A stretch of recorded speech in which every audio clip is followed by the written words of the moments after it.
Hey there. Welcome to your daily dose. This is Susan. That's Robert. Daily dose of dopamine. Such Yeah. a very interesting little brain chemical. Has all kinds of powers and different interpretations and meaning. What did you know about dopamine before Parkinson's? Only that it was like your happy hormone, Okay, like that an endorphin. And I don't even know if that was a correct. yeah, right. I mean, you hear about dopamine, oxytocin, Feel you good. know, endorphins in general, the brain chemicals, and the kind of brain stew that some people mess around with in various levels. Some people, I mean, it is certainly obviously major scientific research, and it's also major recreational research for some people. Uh, Here's a question, and you can feel free to answer or not. Sure. Um, Hallucinogens, anything like that? It was Oh more, I my know, of gosh. your era. Were they a part Yeah, of your it's life? funny. I mean, we've never talked about that time of my life or Yeah. yours. I'm one of the few people left on the planet who's never smoked any weed, never done any drugs, never whatever. What you We're either? equally square.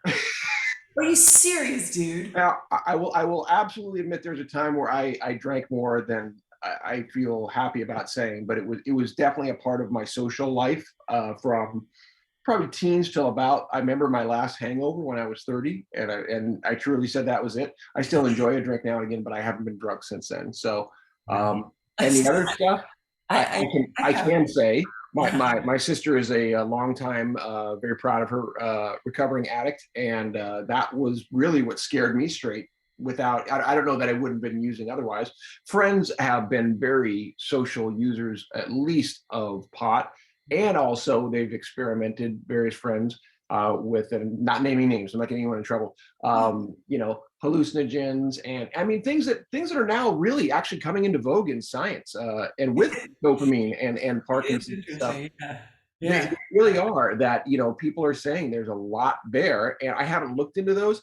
I'm not outwardly against them. I know I have internal intrinsic fear from knowing we have addicts in my family, and I'm worried about that. So I'm very conscious of it. But Yeah.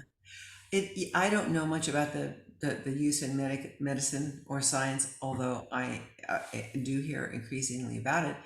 But I actually had I'm sure, a Parkinson's generated series of hallucinations one day, 6 or 8 weeks ago or something like that.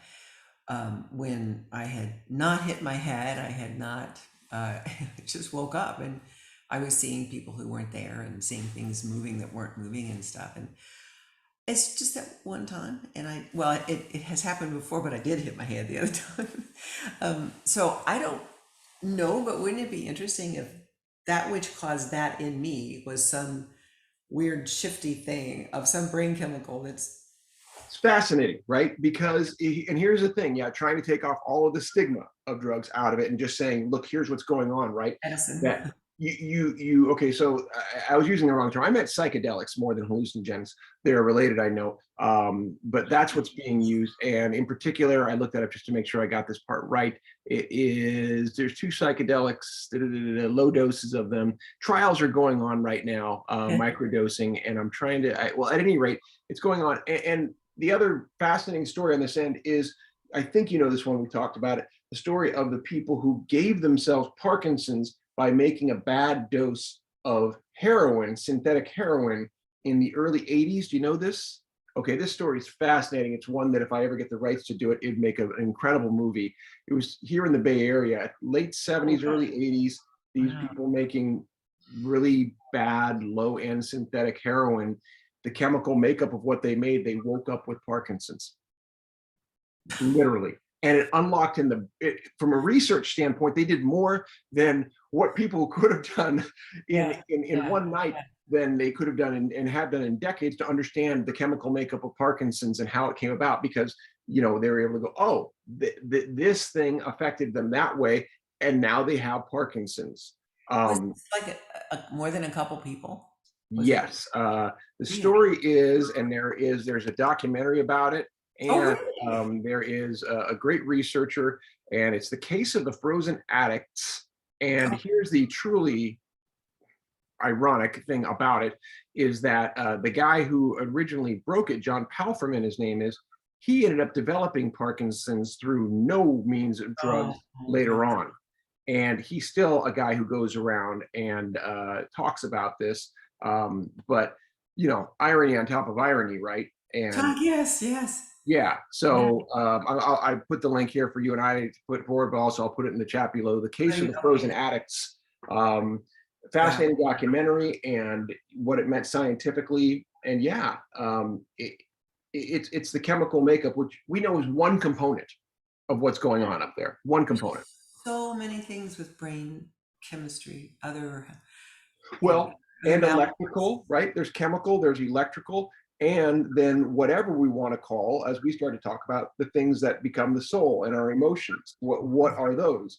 That's Right. another day. We're not going to do that now, you know. Yeah, that's yeah, great conversation. But no, I don't know much about what you're talking about.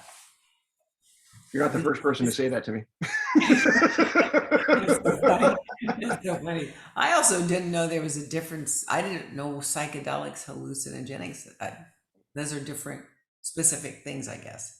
Yeah, I mean, getting more I'll look it clinical. up. Well, I mean, the what is it? Tune in, drop in, Right, drop drop out. out. Yeah, Yeah. I mean, that movement yeah. of your era, Timothy Leary, right? They're when researching years later, they go, okay, we know what it meant socially and the hysteria about it. However, there was some science behind it too, and if you can alleviate the hysteria, you can see what the actual effect is. I mean, it's kind of how we transition in this country to accepting, CBD and marijuana, right? Used to be hysterical and now mostly legal and Yeah. still controversial in many places. However, it's pretty prevalent. Yeah. Um, you know, so I think I'd be scared silly. And yet to, be a part of a subject in a study like that. And yet I'm willing to entertain the notion of deep brain stimulation surgery only interesting. because it's been around 20 something years and it's changed the lives of a lot of people I know who I've talked to. But I still am sort of shaking my head like, am I really doing this? Right. So a devil's advocate would say, well, marijuana's been around for, thousands of years. It has changed many people's lives when used correctly, to the positive. People talk about its medicinal, spiritual effect. Again, you and I don't know much about it. However, I mean, there are people who swear by it for a quality of life standpoint. And I think, within Parkinson's, there again are a number of studies where people are trying to make claims about it. And there are some people who swear by CBD in various forms, whether it's my dad used the hemp cream for a long time, said it was wonderful for pain relief.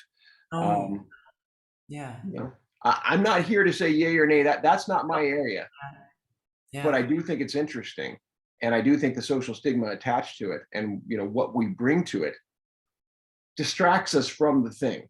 So I think that's a really interesting point because the minute you said psychedelics, I went right back to the 70s and people jumping out of windows thinking they could fly.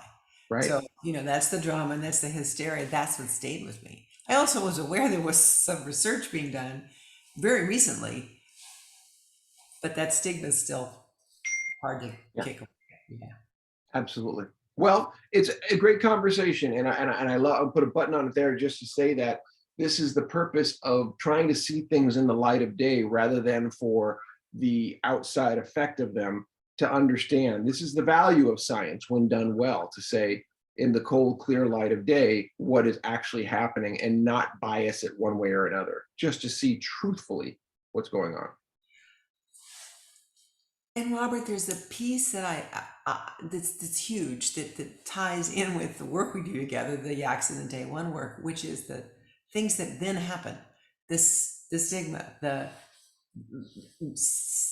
ideas that you develop about yourself, the way you've checked out, the way you're depressed, the way you isolate yourselves because of those confusions I and think, yeah, I think what I'm hearing, and we'll button plus this it's for another all day, I love is both, the emotional standpoint and the stories.